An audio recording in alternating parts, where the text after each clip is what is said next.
You found out about a betrayal, and it feels like your world has fallen apart, doesn't it? But before you react, there's something you need to know. Your next steps can determine whether you break free from this pain or stay stuck in it. In today's video, I'm going to show you the 6 mistakes many women make when dealing with infidelity and how to avoid them so you can regain your strength, your peace, and maybe even control over your love life. 1. Don't make hasty decisions. Finding out you've been betrayed is a devastating experience, like the ground has been ripped out from under your feet. Amid the shock, pain, and anger, it's natural to feel an urgent need to act, whether it's ending the relationship or desperately trying to save the marriage. That urgency comes from a desire to regain control over something that feels completely out of your hands. But in this emotional whirlwind, making impulsive decisions can lead to regrets later on. When we're overwhelmed by intense emotions like outrage or despair, our judgment becomes clouded. This is when many women, instead of making choices aligned with their values and true desires, act on impulse. They might quickly forgive their partner to avoid confronting the pain, or, on the flip side, decide to end the relationship without truly considering if that's the best path for them. Either reaction might feel right in the heat of the moment, but more often than not, they're simply attempts to escape the immediate anguish. Giving yourself time to breathe and reflect isn't a sign of weakness. On the contrary, it's a mature and responsible approach that allows you to process your emotions and think more clearly. Allow yourself to feel the pain, but also find healthy ways to cope with it, like talking to a therapist or even journaling your thoughts. This process can help you not only understand what happened, but also clarify what you really want for your future. It's also important to remember that the decisions you make now won't just affect you. They can impact your family, your self-esteem, and even how you relate to others in the future. That's why approaching this with calmness and deliberation is essential to ensure your choices come from a place of strength, not vulnerability. And while it might seem impossible to imagine anything positive coming out of such a painful experience, many women find that, by giving themselves the time they need, they discover an inner strength they didn't even know they had. And it's that very strength that has the power to change everything. 2. Don't ignore your feelings.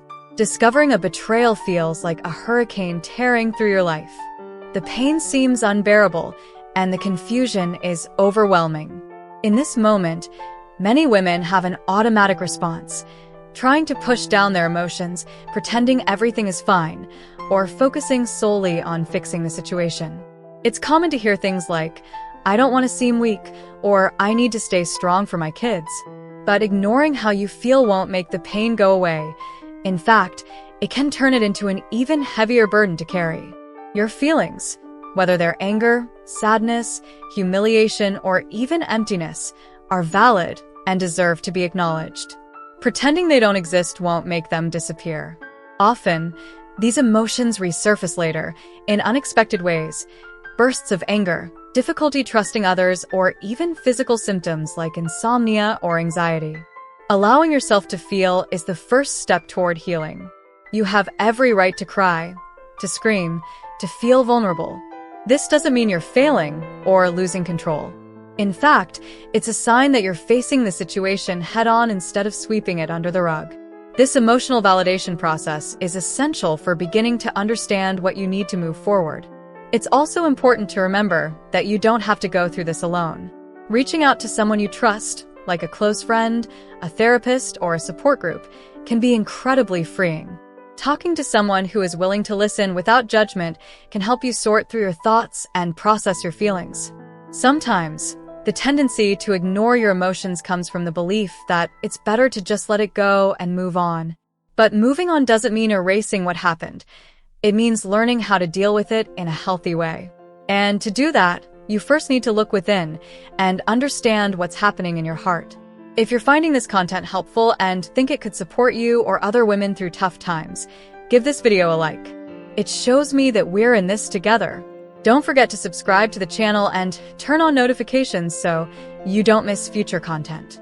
And let me know in the comments, how do you think addressing your feelings could transform the way you handle this situation? Now, in the next section, we're going to talk about one of the biggest mistakes that can harm your relationship and self-esteem, but one that is completely avoidable. 3. Don't place all the blame on one person. When you discover a betrayal, the pain and indignation can be overwhelming. It's natural to want to point fingers, assign blame, and hold the person who cheated fully responsible. After all, they're the one who broke the trust, who disrespected something so sacred in the relationship. But as hard as it may be to accept, reducing everything to "it's all their fault" can prevent you from truly understanding what happened and make it harder to heal. This doesn't mean, in any way, that infidelity is excusable. The decision to cheat is an individual choice and should never be normalized or minimized. However, relationships are dynamic, and in many cases, there are underlying factors that contributed to the vulnerability of the bond before the betrayal occurred. Ignoring these factors can leave you stuck in the pain and prevent you from understanding the root of the issue. Often, problems like poor communication, a lack of emotional connection, or even individual struggles such as low self-esteem or unresolved past traumas create an environment of vulnerability in the relationship. Recognizing this doesn't remove the other person's responsibility. It simply acknowledges that a relationship involves two people, each with their own histories, behaviors, and expectations. On the flip side, blaming only yourself is also a dangerous trap. Many women, in an effort to understand what went wrong, take on more responsibility than they should, telling themselves things like, "If I had done more," or "if I were enough, this wouldn't have happened." These thoughts can be devastating to your self-esteem and don't reflect the reality. Infidelity is, above all, a failure to handle problems in a mature and honest way. The goal here is to create space for reflection, not to assign blame. Ask yourself, what is happening in my relationship before this? Did I feel happy and valued? Was there open communication, or were issues being ignored? These questions aren't about finding excuses, but about gaining clarity on the bigger picture. By allowing yourself to look at the situation more deeply, you may uncover valuable lessons, whether to rebuild the relationship, if that's the path you choose, or to carry these insights into the next chapter of your life. Understanding each person's role in the relationship is essential to moving forward with greater confidence and self-awareness. 4. Don't share the problem with friends and family. When you discover a betrayal, the urge to vent to someone you trust feels almost inevitable. The pain is overwhelming, and you want a shoulder to cry on, someone who will listen and perhaps validate that you're not wrong to feel the way you do. However, sharing intimate details about what happened with friends and family can complicate an already emotionally fragile situation. Family and friends, even with the best intentions, often struggle to remain neutral. They're likely to take sides, usually yours, which may feel supportive at first, but can create an atmosphere of judgment and pressure. These external judgments can influence your decisions, making it harder for you to choose what you truly want for your future. Additionally, if you decide to stay in the relationship and work on rebuilding trust, those you confided in may not forget what you shared, potentially harboring resentment that resurfaces later. Another risk of spreading the issue is the unnecessary exposure of your personal life. Betrayal is already a deeply painful experience to deal with privately, but when others find out, it can turn into a public topic. Opinions and comments from others can amplify your suffering, especially if you feel judged or pressured to make decisions that align with their expectations instead of your own. This doesn't mean you have to go through it all alone. Seeking support is crucial, but it needs to be strategic. Look for someone who can listen without judgment, such as a therapist or counselor, who has the right tools to help you process your emotions and think through your next steps. If you choose to confide in a friend or a family member, pick someone you know is discreet and level-headed, someone who will support you without imposing their own opinions about what you should or shouldn't do. Betrayal is an intensely personal and complex matter, and the way you choose to handle it needs to be based on your values and feelings, not on others' guesses or opinions. Protecting the privacy of the situation is also a way to protect yourself, giving you the emotional space to process what happened and make decisions with clarity. 5. Don't refuse professional help. Dealing with betrayal feels like navigating through an emotional storm, and often, we think we have to face it alone. You might even tell yourself, "I've got this, I always have." But coping with something as deep and devastating as the breach of trust in a relationship isn't something you have to handle without support. Denying yourself the help of a professional during this time can prolong the pain and make healing, whether individually or as a couple, much harder. A therapist or a counselor can be the guide you need to find clarity amidst the confusion. They're not there to judge or tell you what to do, but to help you understand what you're feeling, why you're feeling it, and how to process those emotions in a healthy way. Often, when trying to handle things on your own, you may fall into destructive thought patterns like excessive self-criticism, guilt, or even denial of the pain. A professional can help you identify these pitfalls and develop more constructive ways to move forward. Couples therapy can also be an essential space to foster safe and open dialogue if you choose to try to rebuild the relationship. In many cases, infidelity is a symptom of deeper issues that were already present in the relationship, such as poor communication, emotional distance, or unresolved dissatisfaction. In a setting facilitated by a professional, you can explore these challenges honestly and work toward solutions together. Seeking professional help is also an act of self-care. It's an acknowledgement that your emotional health matters and deserves attention. You don't have to carry the weight of this experience on your own. Many women believe that asking for help is a sign of weakness, but in reality, it's a sign of strength. It means you're prioritizing your own healing and well-being, which is essential for regaining your strength and balance, no matter which path you decide to take. By opening yourself up to professional support, you can not only overcome the pain of betrayal, but also learn more about yourself, your boundaries, and what you truly want in a relationship.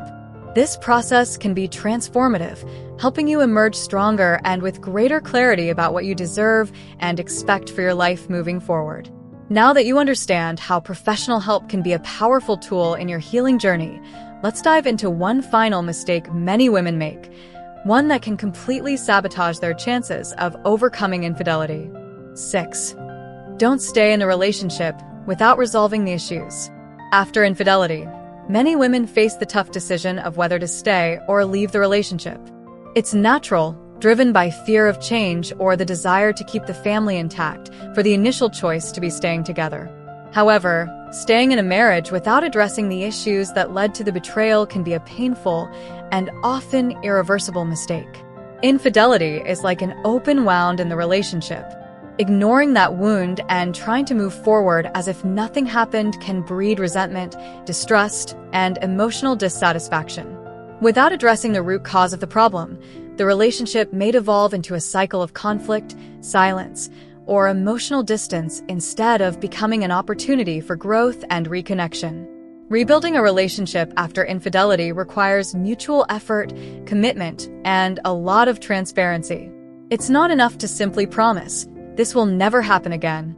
Both partners need to explore the reasons behind the betrayal, including those tied to individual behaviors and the dynamics of the relationship. Maybe there was emotional disconnection, communication problems, or unmet expectations. These issues need to be faced honestly, even if it's uncomfortable. It's also crucial to establish clear boundaries and rebuild a foundation of trust. Without this, insecurity and doubt will likely linger, undermining the relationship even if both partners are willing to move forward. Forgiveness doesn't mean forgetting what happened. It means finding a way to work through the pain in a constructive way. As a woman, it's equally important to reflect on your own needs and desires. Staying in the relationship shouldn't be a decision based on fear of being alone, social pressure, or worrying about what others might think. You deserve a relationship that makes you feel valued, respected, and genuinely happy. Recognizing this is key to deciding whether to invest in rebuilding or to prioritize yourself and seek a new beginning. If this video helped clarify some points and sparked new reflections, how about showing a little love? Give it a like, subscribe to the channel, and, of course, share your thoughts in the comments. What do you think is the hardest part of trying to rebuild a relationship? Let's exchange experiences and, hopefully, learn even more from one another.